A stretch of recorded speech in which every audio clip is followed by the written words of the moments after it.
Okey. Dah on ni. Atuk cakap ya. Dah sedia ke untuk sesi perbincangan kita hari ini? Aku rasa tajuk kita ni sangat istimewa.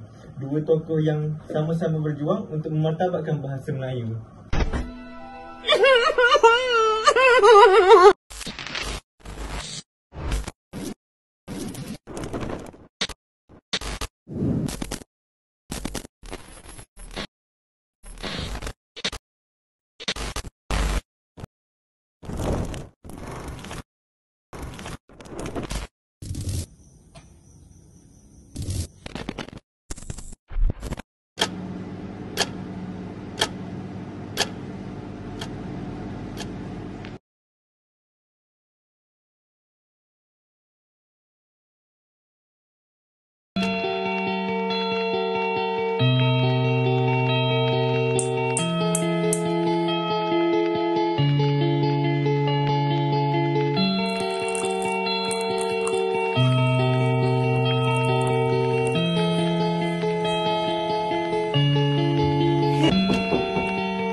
Assalamualaikum Haris.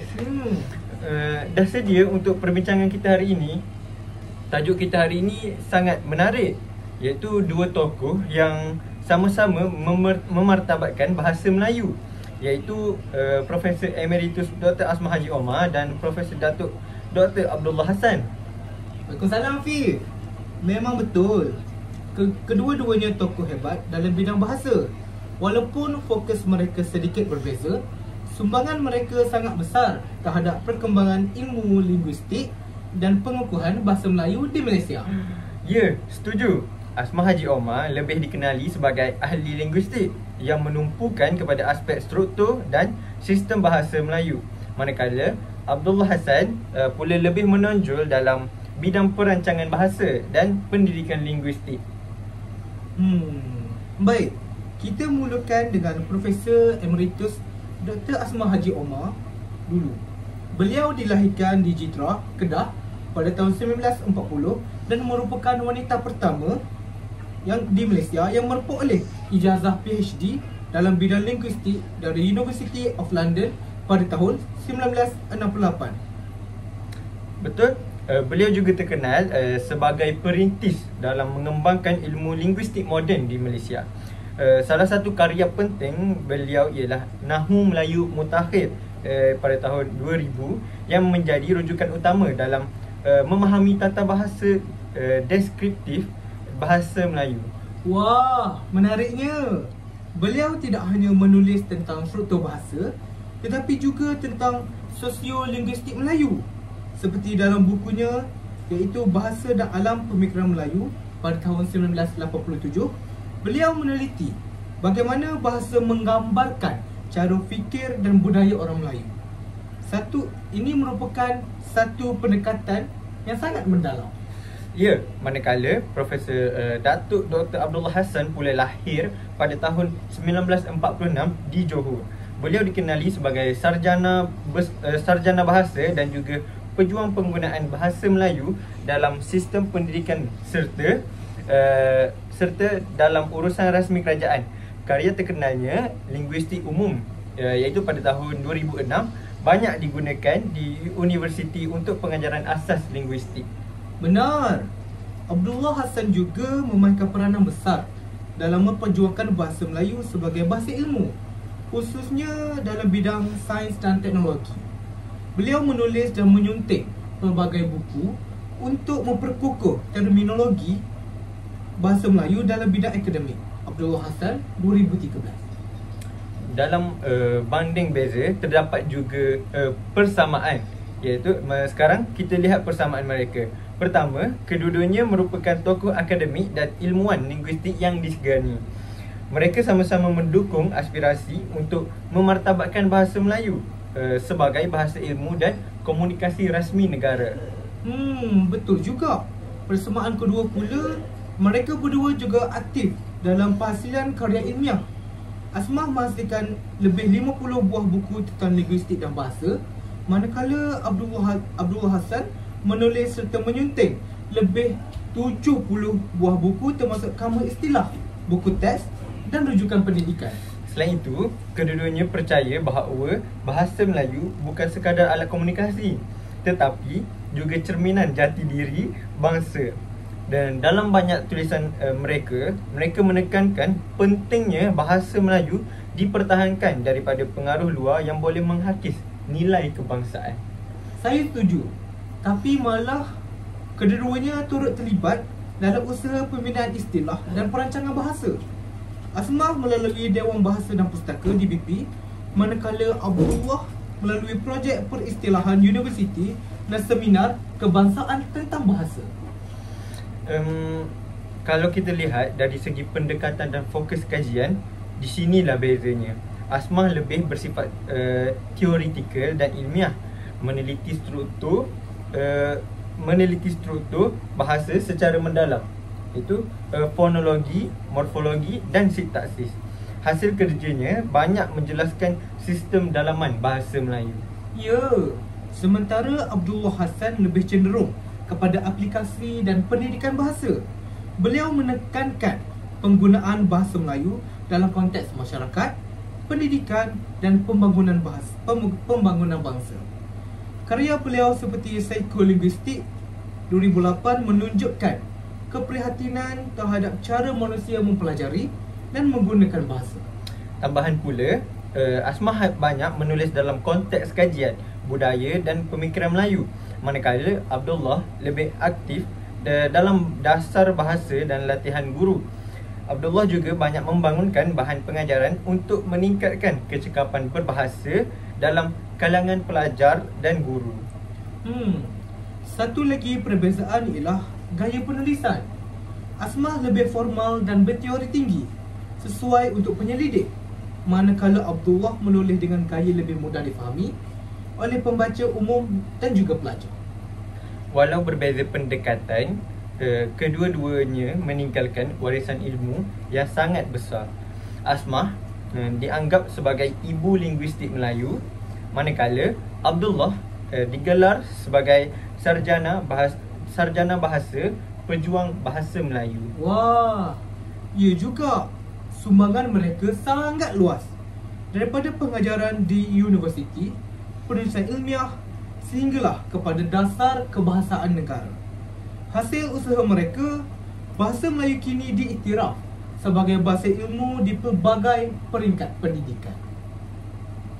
Benar, apa yang menarik, kedua-duanya juga berpegang pada prinsip bahawa bahasa adalah alat pembangunan bangsa. Mereka percaya bahawa kemajuan sebuah negara mesti berpaksikan bahasa sendiri. Kalau kita lihat pada era globalisasi sekarang, kedua-dua tokoh ini seolah-olah sudah menjangka cabaran bahasa Melayu pada abad ke-21.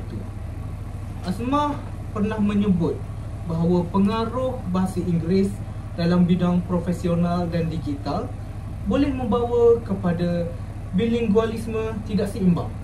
Asmah 2007. Ya, dan Abdullah juga pernah menulis tentang fenomena bahasa rojak dalam kalangan masyarakat bandar. Katanya, bahasa Melayu yang dicampur dengan bahasa Inggeris secara berlebihan dan akan mengikis rasa hormat terhadap bahasa sendiri. Wah, menariknya.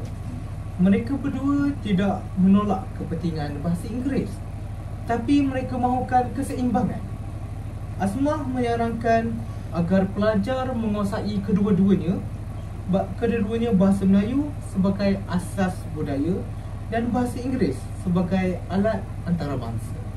Betul. Abdullah pula menegaskan konsep dui bahasa beradab, iaitu masyarakat perlu celik bahasa global tanpa melupakan akar bahasanya.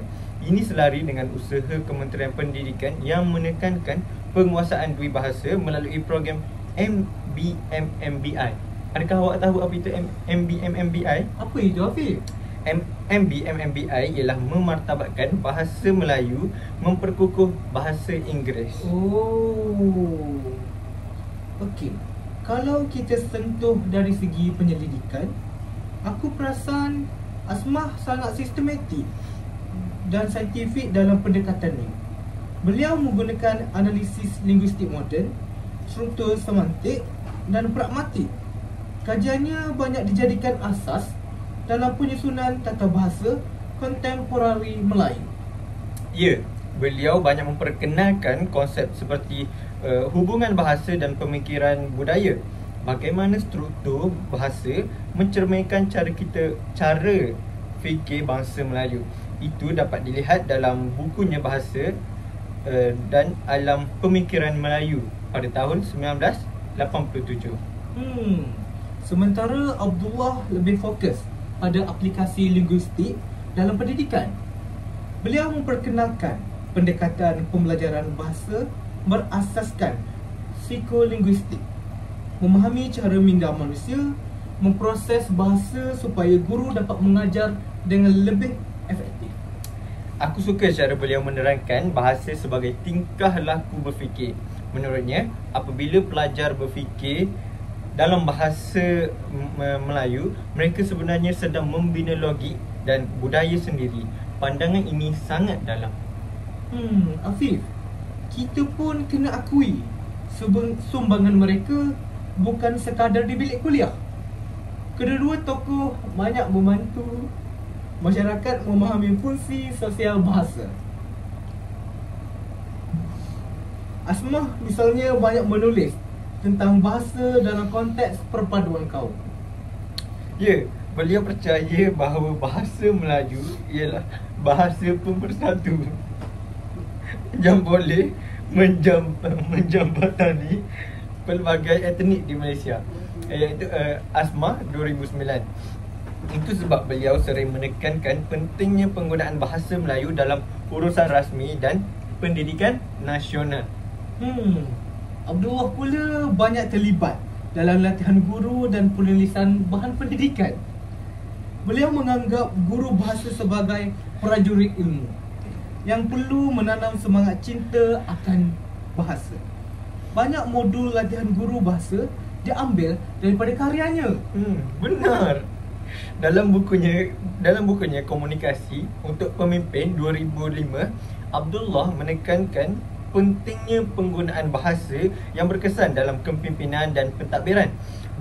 Bahasa bukan sekadar alat maklumat atau alat komunikasi, tetapi juga alat pengaruh dan pembentukan nilai. Sekarang dalam era media sosial, bahasa Melayu berdepan cabaran baharu. Kalau Asmah dan Abdullah masih aktif menulis, aku rasa mereka akan menegur cara bahasa digunakan dalam TikTok atau WhatsApp yang kadang-kadang terlalu ringkas dan kasar. Jadi mereka akan buat akaun tersendiri. Ya. Betul lah, Kim. Dalam bahasa dan budaya dalam era globalisasi, Asmah 2015, beliau mengingatkan bahawa kemajuan teknologi mesti disertai dengan kesantunan berbahasa. Bahasa mencerminkan nilai moral dan peradaban. Abdullah pun menulis tentang perkara yang sama dalam konteks komunikasi digital. Beliau menegaskan bahawa penutur mesti ada etika bahasa supaya komunikasi maya tidak menghakis nilai sopan santun. Jadi, jelaslah walaupun mereka datang dari generasi berbeza, pemikiran mereka masih relevan. Kedua-duanya menuntut kita agar mengimbangi kemajuan teknologi dengan nilai budaya bahasa Melayu. Jadi, boleh kita simpulkan bahawa Profesor Asmah dan Profesor Abdullah ialah dua tokoh besar yang memainkan peranan yang saling melengkapi. Asmah membina asas teori dan kefahaman ilmiah tentang bahasa Melayu, manakala Abdullah memastikan bahasa itu terus hidup dalam pendidikan dan dasar negara. Tepat sekali. Kedua-duanya bukan sekadar ahli akademik, tetapi pejuang yang menjadikan bahasa Melayu sebagai lambang ilmu, dan jati diri negara. Kita sebagai generasi muda perlu meneruskan perjuangan mereka dalam memperkukuh bahasa kita sendiri. Saya setuju dengan awak, Afiq. Semoga semangat dan ilmu mereka terus menjadi inspirasi buat kita semua. Betul, Haris.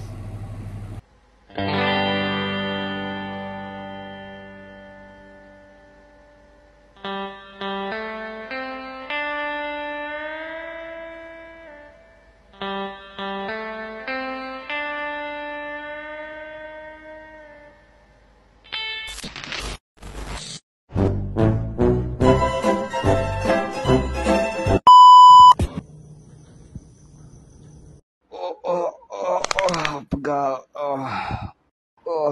Batal kau ambil kursi galak ni? Coba dengerin lagu ini. Tapi janji nggak boleh nangis kayak kemarin. Oke?